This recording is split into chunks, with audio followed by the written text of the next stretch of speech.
자, 우리 오늘 송년주일 한 해 동안 여러분 수고 많으셨고요. 또 매주 교회에 오셔서 또 주일 성수하시면서 말씀 듣고 또 결단하고 그렇게 이 한 해를 살아오신 여러분 잘하셨습니다. 축복합니다. 그리고 승리하셨고요.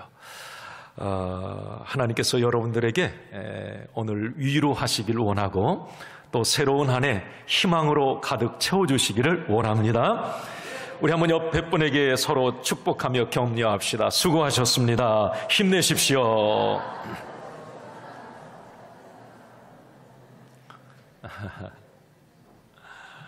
수고 많으셨어요. 네.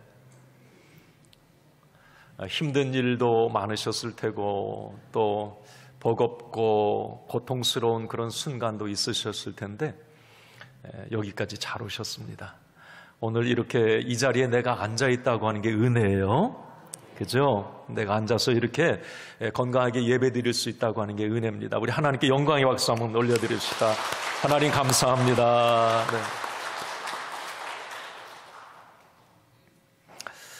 네. 오늘 송년주일 말씀을 좀 이렇게 열도록 하겠습니다.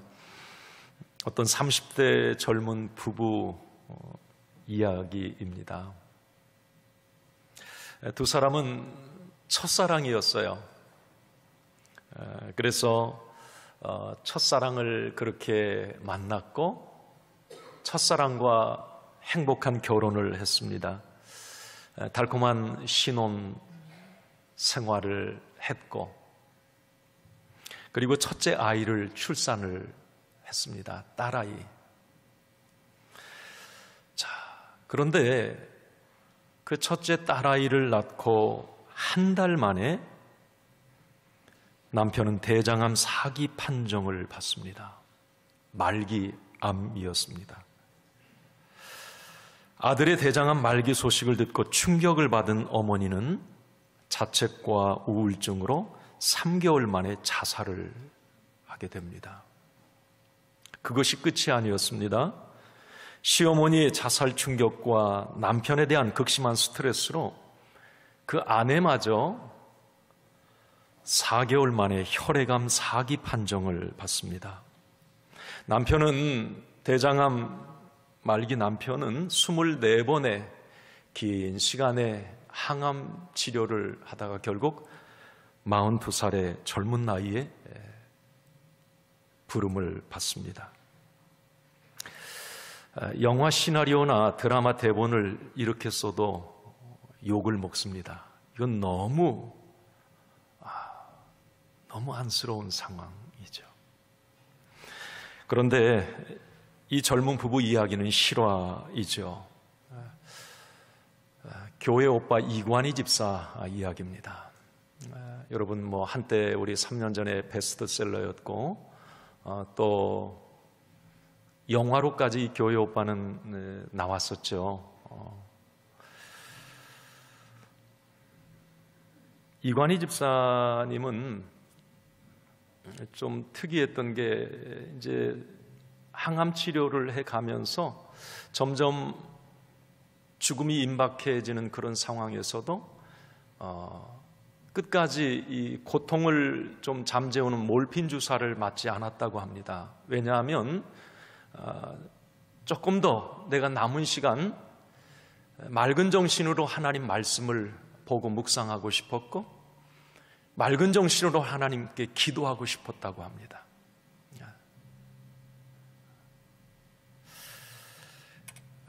그 이관희 집사님이 이제 천국 가기 전에 또 그가 이제 그 고통 속에서 남긴 그 어록들, 그게 이제 교회 오빠라고 하는 그 책에 이렇게 있는데 제가 오늘 송년주일에 좀 몇 마디가 그 가슴에 와 닿았어요. 그래서 한번 좀 제가 소개를 하면 이렇습니다. 이관희 집사님이 이제 죽음을 앞두고 쓴 글이에요.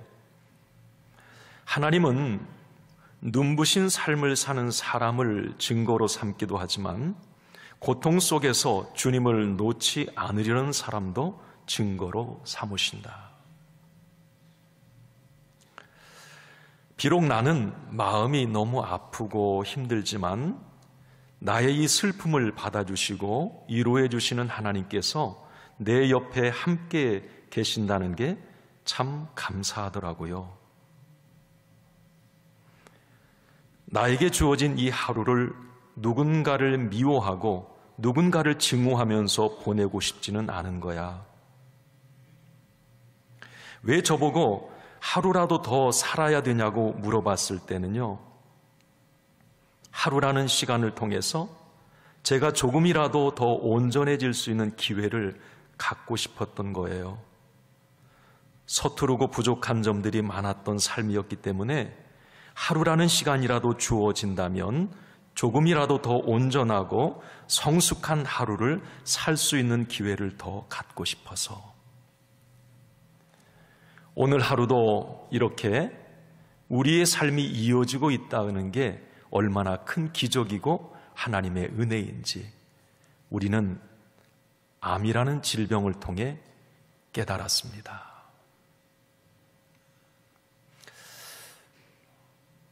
고 이관희 집사님은 그의 책에서 계속 하루라는 말을 반복을 해요. 진짜 많아요. 하루. 저는 성년주일에 말씀을 준비하면서 그게 제 눈에 확 들어왔어요. 나에게 주어진 이 하루, 하루라도 더 시간이 주어진다면 하루라는 시간을 통해서 이게 무슨 의미입니까?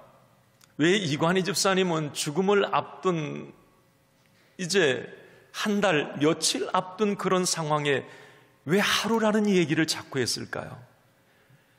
그 하루가 그에게는 너무 소중했던 게 아닐까요? 그렇죠.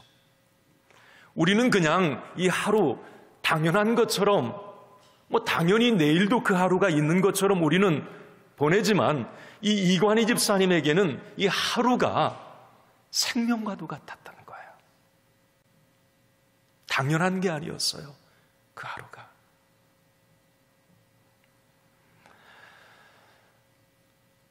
하루가 너무 아쉽다.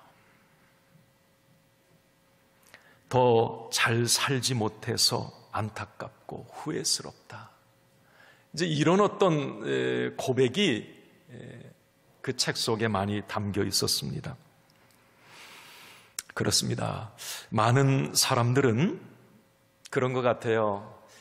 지나고 나서 후회를 하고 또 소중한 걸 잃고 난 다음에 후회하고 안타까워 한다고 하는 것이죠.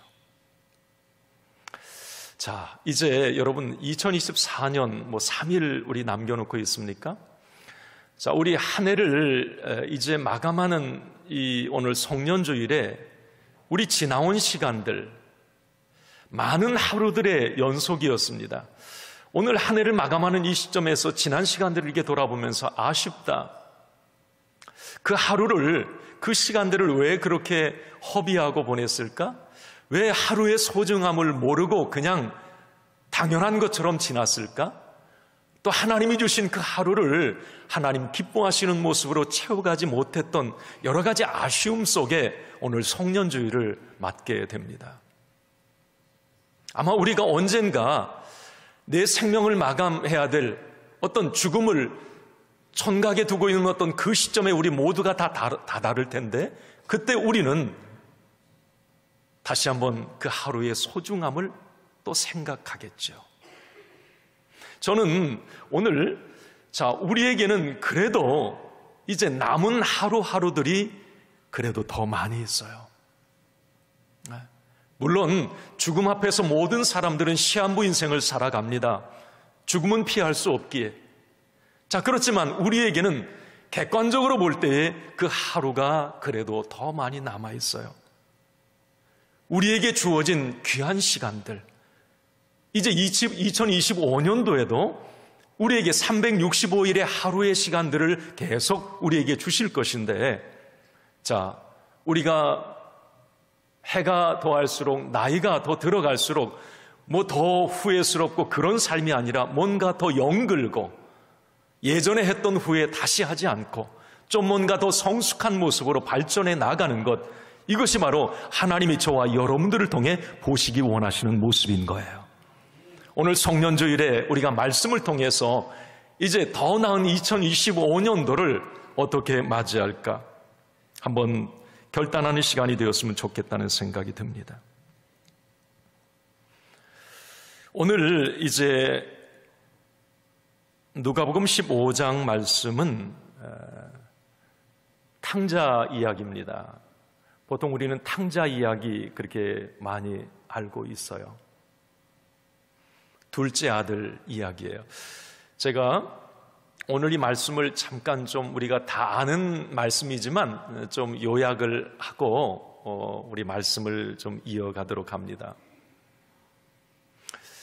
어떤 아버지에게 두 아들이 있었어요. 예수님의 비유인데 우리가 알고 들어야 될 것은 여기서 아버지는 하나님을 말합니다. 그리고 이 아들들은 우리 성도들을 말해요. 나를 말한다고 봐도 틀리지 않아요. 둘째 아들이 나인 거예요. 자, 하루는 이 첫째 아들, 둘째 아들 중에 이 둘째 아들이 아버지를 찾아왔어요. 아버지를 찾아와서 대뜸 그렇게 말을 합니다. 아버지, 저 그동안 아버지 밑에서 열심히 일하고 살았고 아버지 모신다고 최선을 다해 살았는데 이제 저도 이제 웬만큼 컸잖아요. 저에게 줄 그 재산, 몫이 있는 것으로 내가 알고 있는데 아버지 그거 좀 미리 좀 주세요. 이제 조금 저도 제 마음대로 살고 싶어요. 제가 가고 싶은데 좀 가고 제가 먹고 싶은 거 먹고 제가 살고 싶은데 좀 가서 내 마음대로 살고 싶으니까 아버지 저에게 유산 미리 좀 당겨서 주세요. 아버지가 처음에는 타일렀습니다. 아이 얘야, 아니 너 그렇게 하면 안 돼. 너 아버지 없이 네가 네 마음대로 그렇게 살 안 돼. 조금 더 지나서. 그런데 이 둘째 아들은 막무가내예요. 막 우깁니다. 결국은 아버지가 속이 많이 상했지만 이 둘째 아들에게 그 유산, 몫을 이제 줍니다. 둘째 아들은 그걸 받아서 이제 먼 나라로 갔다고 그랬어요. 그러니까 예를 들어서 한국에 있는 둘째 아들이면 어디 다른 나라로 간 거예요. 막 이제 자기 마음대로 여행도 하고 먹고 싶은 거 먹고. 그런데 그게 얼마나 갔을까요? 몇 년이 지나지 못해서 그 아들은 아버지에게 받은 모든 것을 다 탕진합니다. 다 잃어요. 결국은 성경 이 누가복음 15장에 보면 그 아들이 이제 어떤 거지가 된 것, 노숙자 신세가 된 것 같아요. 그러면서 이 아들은 이제 자책을 하게 되고 뭔가 이제 아픔이 있는 거죠. 후회를 하면서. 그러면서 결국은 이 둘째 아들은 아버지께로 돌아가기로 이제 마음을 먹습니다. 여기서 중요한 것은 아버지께 돌아가기로 마음을 먹었습니다. 여기 아버지는 하나님이에요. 정말 후회스러운 삶, 정말 잘못된 어떤 지난 시간들, 나를 위해서 살았던 어떤 그런 삶, 자, 여기에서 돌이켜 이제 아버지께로 돌아가기로 결단했다. 이게 둘째 아들의 희망이 여기에서 생깁니다. 예수님은 비유를 통해서 이제 이 시대 많은 사람들이 하나님 없이도 내 마음대로 살 거야. 내가 내 인생의 주인이고 하나님 필요 없어. 내가 내 마음대로 사는 거지 이게 세상 사람들의 어떤 구호일 수도 있어요. 자, 그런데 오늘 그 결과는 너무 비참함이었다. 여기서 아들은 돌이켜 이제 아버지께로 돌아가기로 결단했다. 자, 오늘 17절 본문에 이렇게 기록이 되어 있습니다. 한번 같이 읽습니다. 이에 스스로 돌이켜 이르되 내 아버지께서는 양식이 풍족한 품꾼이 얼마나 많은가? 나는 여기서 주려 죽는구나. 한번 여기 중요한 단어가 있어요. 한번 따라해 봅시다. 스스로 돌이켜. 이게 오늘 핵심이에요. 이 스스로 돌이킨다는 말이 헬라어로 엘코마이라고 하는 건데, 자기가 있어야 될 자리로 되돌아간다, 그런 의미입니다. 스스로 돌이켰다. 엘코마이, 스스로 돌이켰다. 결국 이 둘째 아들은 후회를 통해서 자신의 잘못 살아온 삶을 돌아보면서 이제 예전에 있던 그 자리, 아버지의 그 은혜의 자리로 돌아가기로 결단을 합니다. 저는 여기서 중요한 한 가지예요. 진정한 후회라는 게 뭐냐? 여러분, 그냥 후회가 후회로 끝나면 그것은 여러분 탄식과 실망, 열등감, 절망감으로 아주 비참한 결말을 맞이할 수 있어요. 후회가 그냥 후회로 끝나면 안 돼요. 여기 스스로 돌이켰다라고 하는 엘코마이는 아버지 안으로 다시 들어가기로 했다. 다시 말하면 하나님 안으로 다시 되돌아가기로 했다. 이것을 의미하는 거예요. 그러니까 하나님 안에서 다시 시작하고 하나님 안에서 새 출발하기로 했다. 이게 엘코마이라고 하는 뜻이에요. 여러분, 한 해를 우리가 살아오면서 오늘 많은 우리가 뒤돌아보면 후회스러운 점들이 많아요. 올 한 해 정말 울고 싶어라 아마 울고 싶은 분들도 계실 거고, 고통스러운 어떤 그런 시간을 보낸 분도 있을 수가 있어요.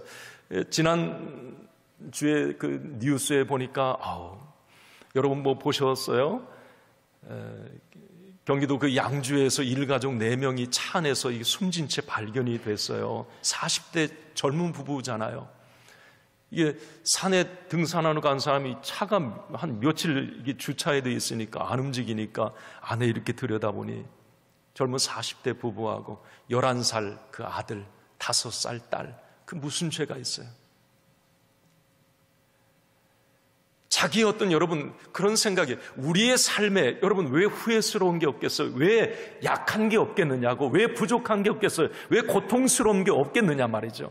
자, 그것으로 끝나면 정말 진짜 더 후회할 수가 있어요. 자, 그런데 오늘 이 둘째 아들도 그 삶으로 그렇게 끝났다면 그도 똑같이 자살을 했을 수도 있겠어요. 자, 그러나 여기 오늘 중요한 단어를 하나 소개합니다. 신앙의 단어예요. 엘코마이, 스스로 돌이켰다. 다시 아버지께로 돌아가기로 했다. 다시 있던 자리로 돌아가기로 했다. 다시 하나님과 함께 새 출발하기로 했다. 여기에서 희망이 생기는 거예요. 할렐루야. 우리가 한 해를 마감하는 이 시점에서 여러분, 내가 지치고 힘들었었더라도 오늘 엘코마이, 누가 나에게 힘을 주시는가? 하나님이 힘 주실 것이에요. 이 믿음을 가지고 우리는 2025년을 내다보는 거예요. 이게 엘코마예요. 주 안에서, 하나님 안에서 다시 출발하는 거예요.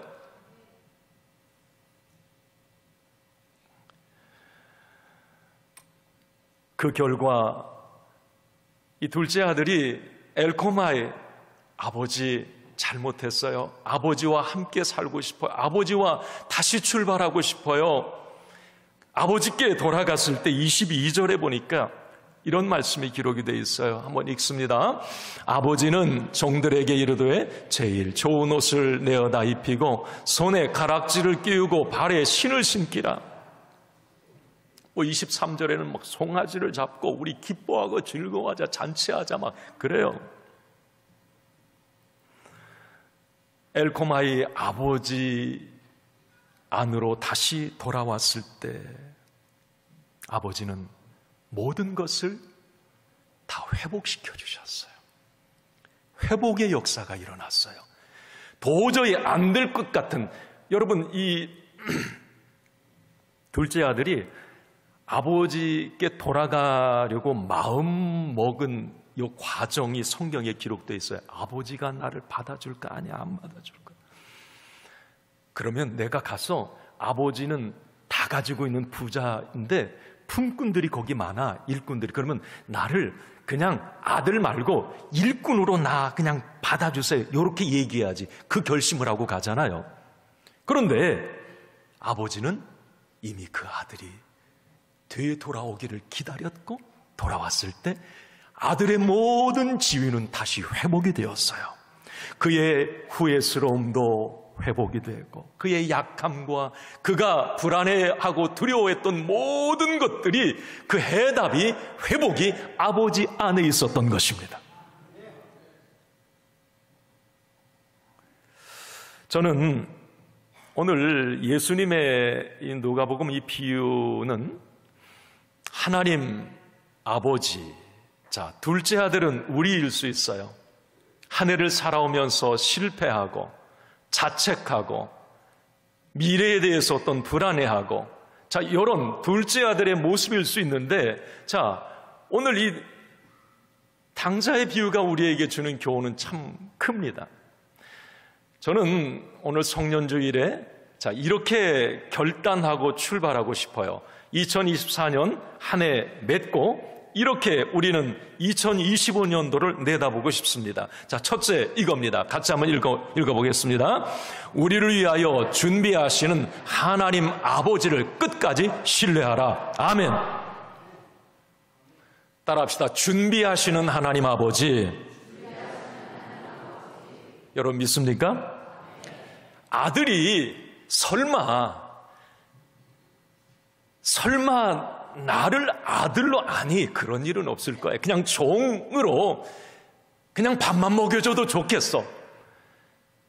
그런데 이미 그 아버지는 그 아들을 위해서 모든 걸 준비해 놓으셨어요.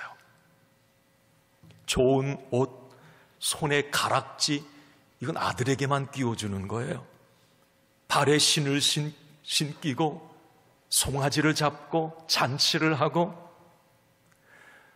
아버지는 모든 것을 아들을 위해서 다 준비해 놓으셨습니다. 여러분, 우리가 오늘, 자, 하나님은 성경에 우리의 아버지 하나님은 자녀를 위해서 더 좋은 것으로, 아름다운 것으로, 최상의 것으로 준비해 주시는 하나님 아버지십니다. 오늘 우리가 한 해를 마감하면서 뭐가 부족했고 지금 후회스럽고 아쉽고 안타까운 약함도 있을 수가 있고요. 자, 우리는 이제 2025년도를 바라보면서 나의 하나님, 나의 아버지는 능력의 하나님, 창조의 하나님, 생사복의 주관자가 되신 하나님, 모든 것을 다 가지신 하나님, 그 하나님이 내가 엘코마의 아버지와 함께 또 출발하려고 할 때 그 아버지는 나를 위해서 더 좋은 곳으로 준비해 주시는 아버지시라는 거예요. 우리가 한 해를 그런 믿음으로 출발해야 합니다. 본문에 여러분, 이 둘째 아들 같은 경우는 그 불행은 그거예요. 내일을 위해서 준비한 게 없는 거예요, 사실. 이 둘째 아들 같은 경우는 그냥 하루하루 자기만을 위해서 살았기 때문에 내일이 없어요. 내일을 위해서 뭔가 해놓은 게 없다는 거죠. 그런데 아버지께는 그 아들의 내일이 있었어요. 미래가 있었어요. 그 아들을 위해서 준비한 더 좋은 것들이 있었다고 하는 사실이에요. 모든 것을 다 준비해 놓으셨던 것입니다. 사랑하는 성도 여러분, 오늘 우리 성년주일에 다시 한번 여러분, 내년 2025년도는 어떨까, 좀 막연하지만 지난 어떤 과거의 그 후회스러움을 계속 끌고 가지 마세요. 과거의 그런 부족했던 부분을 끌고 가지 마시고, 하나님 아버지 합력해 선을 이루시는 나의 아버지가 무언가 새 일을 행하실 것이고 더 좋은 것으로, 더 아름다운 것으로, 복된 것으로 여호와 이레의 하나님은 준비하셨다, 이 확신으로 나아가시기 바랍니다. 그런 생각이 들어요. 여러분, 여호와 이레 어디서 나온 말이죠? 이 아브라함이 그 이삭 번제로 드릴 때 하나님이 이제 양을 준비해 두시잖아요. 여기서 전 그런 힌트를 얻어요. 하나님은 나보다 나를 더 잘 아세요. 내가 필요 없는 것, 엉뚱한 것 우리 하나님은 준비해 놓지 않았어요. 아브라함이 지금 번제단을 쌓으려면 재물이 필요한, 양이 필요한 거예요. 그냥 거기다 금덩이 갖다 놓고 쌀가마가 돈 갖다 놓고 여호와 이래, 그게 아니에요. 우리 하나님은 나의 아버지가 됐어요. 아버지는, 부모는 자녀에 대해서 잘 알아요. 무엇이 필요한지 말이죠. 그러면 나의 하나님은 아버지, 여호와 이래로 준비하시는 하나님은 내게 필요한 것, 내게 알맞은 것, 내게 아름다운 것을 준비해 주실 것이라고 하는 이 믿음이 자녀인 저와 여러분들에게 있어야 되는 것입니다. 이 믿음으로 여러분 출발하시기 바랍니다.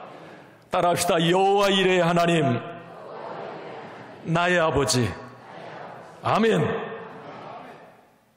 그럴 때 우리는 다시 일어설 수 있어요. 믿음 안에서. 이게 엘코마예요. 네.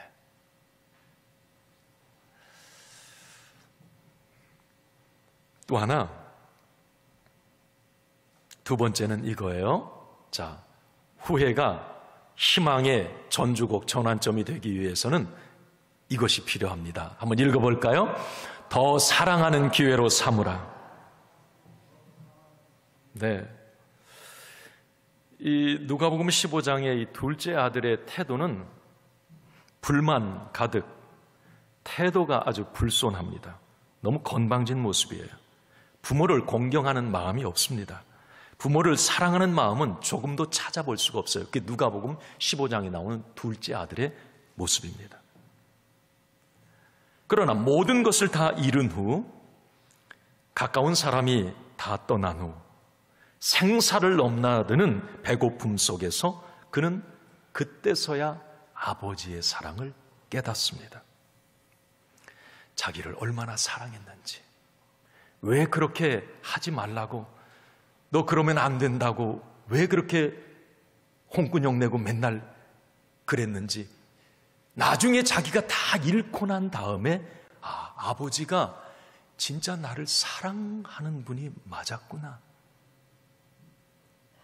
아마 이 둘째 아들의 후회는 그거였을 겁니다.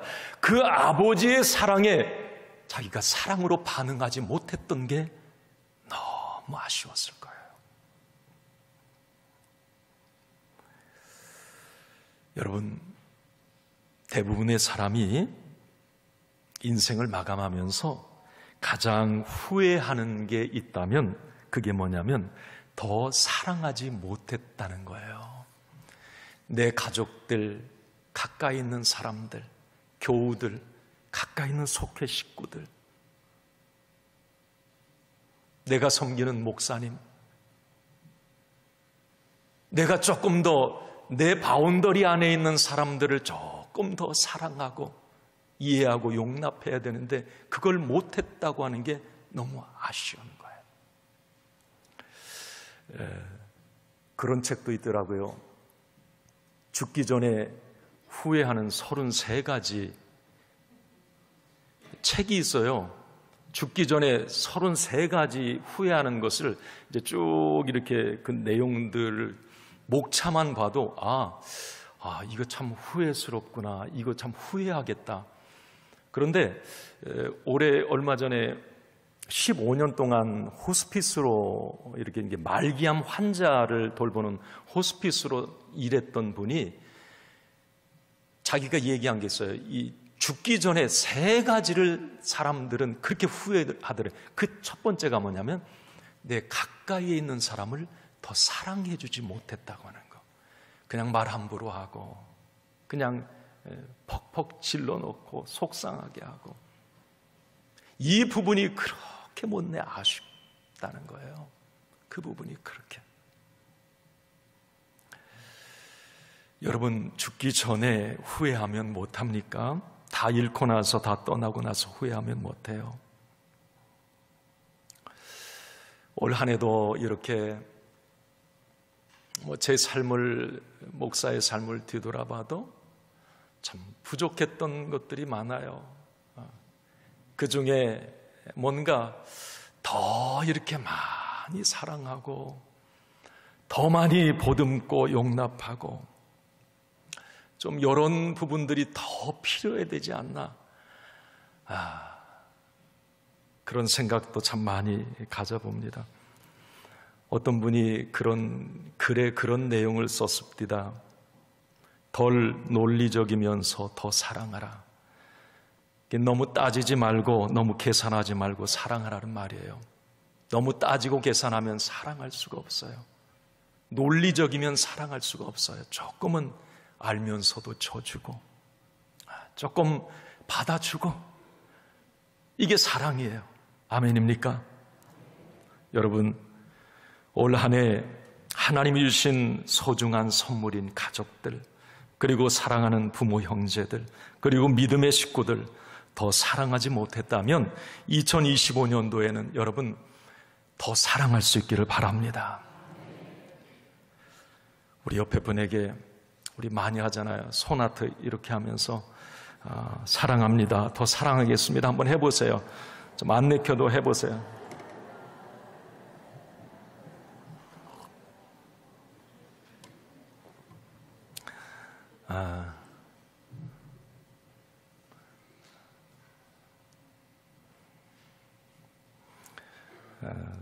이기려고 하면 사랑할 수가 없어요. 져주는 게 힘이 없어서 져주는 게 아니에요. 사랑하기 위해서죠. 사랑하기 위해서. 부부간에도 그냥 막 조금 내가 더 힘이 세, 내가 더, 그게 아니죠. 져주는 게 이 사랑이에요. 교회 안에서도 마찬가지고. 이 둘째 아들이 아버지에게 좀 져줬다면, 자기 고집 피우지 않고 져줬다면 그 둘째 아들은 행복했을 거예요. 그죠? 아버지 이겨보겠다고 막 대들다가 결국은 모든 것을 다 잃어버리게 된 거예요. 깨닫게 된 게 뭡니까? 아버지, 그 사랑이 맞았다는 거.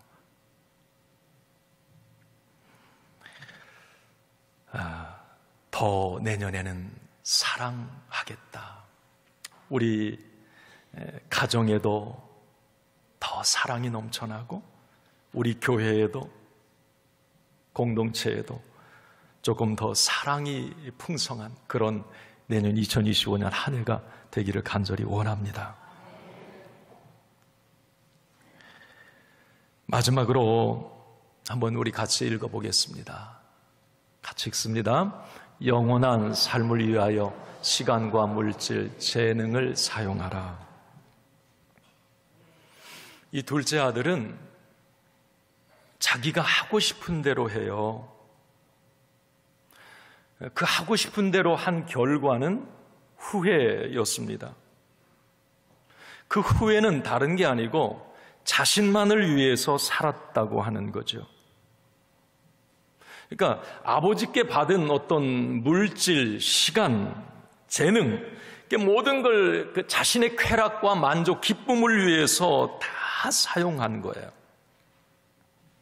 아마 이 둘째 아들의 후회는 그거였을 거예요.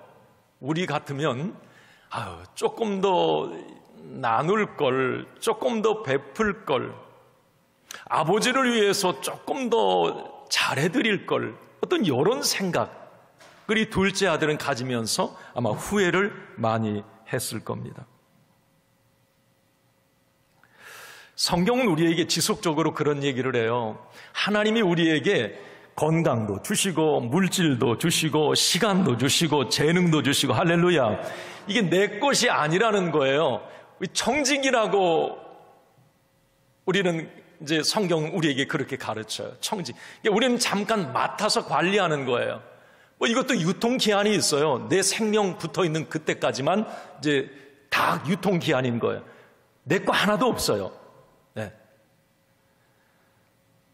자, 그런데 그것을 하나님이 나에게 맡겨주신 것을, 아버지가 나에게 맡겨주신 것을 나만을 위해서 산다면 그 끝은 공허함과 후회밖에 남지 않는다는 거죠. 이걸 성경은 우리에게 말씀해요. 예를 들어서 솔로몬 같은 경우를 보면 이 솔로몬도 뭐 부귀영화 얼마나 많이 가졌어요. 자, 그런데 그가 마지막에 헛되다라고 고백을 해요. 후회스럽다는 말입니다. 자기만을 위해서 살았던 그 삶을 후회하고 있는 거예요. 여러분, 어떠세요? 올 한 해 하나님의 영광을 위해서 뭔가 다른 사람들을 위해서 많이 여러분 주신 것들을 활용하고 사용하셨습니까? 여기 계신 분들은 다 그렇게 하셨어요. 예, 잘 사셨습니다. 제가 볼 때 그래요. 우리가 하나님 앞에 드리는 헌금도 마찬가지예요. 하나님 앞에 내게 주신 어떤 물질을 하나님 앞에 이렇게 드리는 건데, 나는 그런 생각을 했으면 좋겠어요. 하나님께 내게 맡겨주신 어떤 이 재물도 사실 그게 내 것이 아니라고 하는 생각을 우리는 많이 해봅니다. 하나님이 한번 후 불면 내가 어떤 노력해서만도 안 되는 것이 이 물질 돈이라고 하는 부분이에요. 그래서 우리는 믿음 생활하면서 하나님 앞에 어떤 드리는 부분도, 제가 헌금에 관한 얘기는 거의 안 하는데 오늘 그냥 들으세요. 그냥 내가 하나님 앞에 예를 들어서 뭐 헌금을 드리는 11조 생활을 한다. 이것은 여러분 의무라고 보면 이건 상당히 힘들어요. 그런데 특권이에요, 특권. 내가 하나님을 위해서 드릴 수 있다건 특권입니다, 특권. 이거 자신만만하셔야 돼요. 막 질질 끌려서 억지로 막 내가 이걸 왜 드려? 하나님 그거 기뻐하지도 않고, 나는 내가 섬기는 주일교회를 위해서, 하나님의 몸된 교회를 위해서 이 헌금을 드릴 특권이 나에게 있는 거야. 그 특권을 행사하는 거예요. 아멘입니까? 여러분, 내가 예를 들어서 기부를, 세상 사람들은 기부하잖아요. 기부. 교회 안 다니는 사람 뭐 어디 기부를, 그런 생각하세요. 나는 내가 섬기는 교회에 내가 11조도 기부이고, 영적 기부에 하나님 앞에 헌금을 드리는 것도 이게 기부 생활하는 거예요. 그것이 어떻게 됩니까? 내가 외국에 못 나가지만 그 돈이 외국에 다 선교비로 나가요. 국내에 내가 어려운 교회 다 찾아다닐 수 없지만 내 헌금 일부가 그들을 위해서 사용이 됩니다. 하나님의 몸된 교회가 세워지는 데 있어서 사역과 모든 프로그램과 활동에 여러분들 헌금이 일부가 거기에 다 스며들어가서 사용이 되는 거예요. 교회 사역하는 목회자들, 여러분들이 드리는 헌금으로 그것으로 생활을 또 해요. 그러니까 내가 하나님 앞에 헌금을 드리지만 그게 내가 할 수 없는 많은 일들이 그 헌금을 통해서 행해지는 거예요. 이 너무 귀한 일을 하고 있는 거예요. 귀한 일.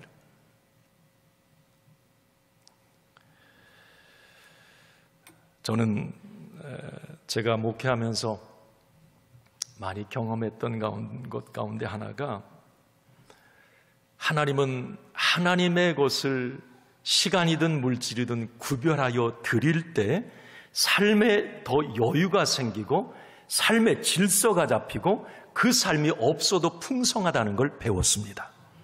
보았어요. 그리고 너무 많이. 여러분, 한 달에 돈을 1,000만 원 버는 사람보다 오히려 100만 원 버는 사람이 더 행복하다고 말할 수 있는 모습도 너무 많이 봤어요. 하나님을, 그 하나님의 주권을 물질에서 시간에서 인정해 드리는 것, 이건 삶이 풍성해지는 비밀이에요. 어쨌든 오늘 둘째 아들 같은 경우는 자기만을 위해서, 자신의 배, 자신의 쾌락만을 위해서 아버지가 준 걸 다 쓰다 보니 결국 남는 건 후회뿐이었다. 모르긴 몰라도 이 아들이 아버지 앞에 다시 엘코마이하고 돌아가서 이제 아버지 안에 살 때에 아마 삶이 180도 바뀌었을 것 같아요. 삭개오가 180도 바뀌어서 막 다 4배로 갖고 나눠주었던 것처럼 아마 삶이 달라졌을 것 같아요. 자기만을 위해서 살지 않았을 것 같아요. 자, 오늘 이제 말씀을 마치면서 이후에 엘코마이는 다시 제자리로 돌아가는 거예요. 올 한 해 우리의 삶이 조금 빗나갔을 수도 있습니다. 또 하나님 어떤 말씀의 원칙에서 좀 빗나갔을 수 있어요. 그래서 후회하고 아쉽다, 또 여전히 부족하다 이럴 수 있습니다.